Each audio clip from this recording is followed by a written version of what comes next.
नमस्कार. आत्ता आपण पोलीस स्टेशनच्या बाहेर उभे आहेत.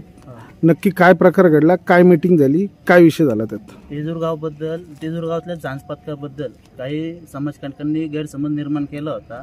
त्या संदर्भात जमलो होतो. त्याची शहानिशा झालेली आहे.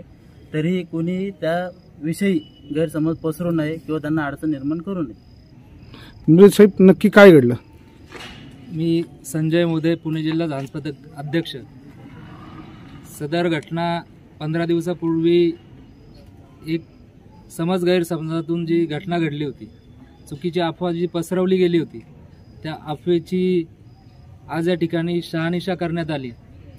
आपल्या जुन्नर शहरातील काही मंडळांचे तरुण सहकारी आणि त्याचप्रमाणे जुन्नर तालुक्यातील जे काही झांज पथक आहेत त्यांचे सर्व अध्यक्ष उपाध्यक्ष, त्याचप्रमाणे तेजूरवाडीतील सर्व दोन्ही मंडळातील कार्यकर्ते या ठिकाणी आज आपण जुन्नर पोलीस स्टेशन या ठिकाणी आलो असता सदर घटना ही गैरसमजातून अफवेमुळे पसरली गेली होती.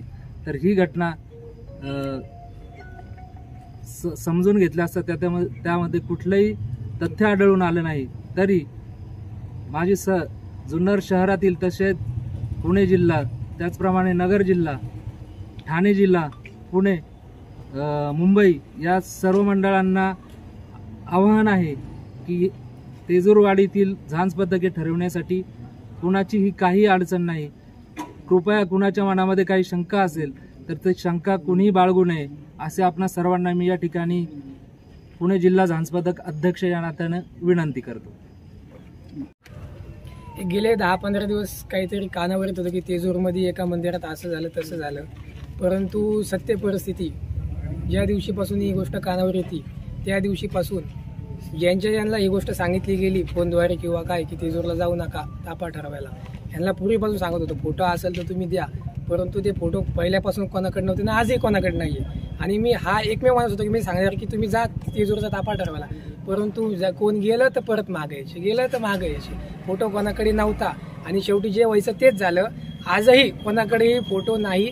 हे मुद्दाम कोणीतरी खोडीलपणा केला, जाणून बुजून ही अफवा पसरवली गेली होती आणि हे तेजूर गाव बदनाम करायचं षडयंत्र केलेलं होतं. तरी हे षडयंत्र आज हाणून पाडलेलं आहे. त्यानिमित्ताने मी सर्वांना पुणे जिल्हा असेल, महाराष्ट्रात असेल सांगू इच्छितो, ज्यांना ही गोष्ट कानावर गेली त्यांना सांगू इच्छितो की हे केवळ षडयंत्र होतं. कोणत्या तरी समाजकंटकांनी जाणून बुजून एखाद्या व्यक्तीचा द्वेष असेल किंवा बाकीच्यांचा असेल ती एखाद्याला टार्गेट करायचं म्हणून अख्खं गाव तिने वेठीस धरलं होतं, अख्ख्या ठाकरवाडी वेठीस धरली होती. त्याच्यामुळे सांगू इच्छितो की गैरसमज तो दूर झालेला आहे.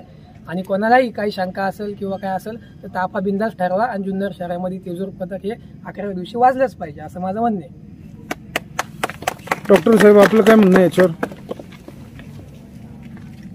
काही समाजकंटक समाजामध्ये दुफळी कशी निर्माण होईल हे पाहत असतात. माझी सर्वांना हात जोडून विनंती आहे की कृपया कोणतीही गोष्ट असेल त्याची शहानिशा करा आणि नंतर ती गोष्ट इतर लोकांना सांगा. जय महाराष्ट्र.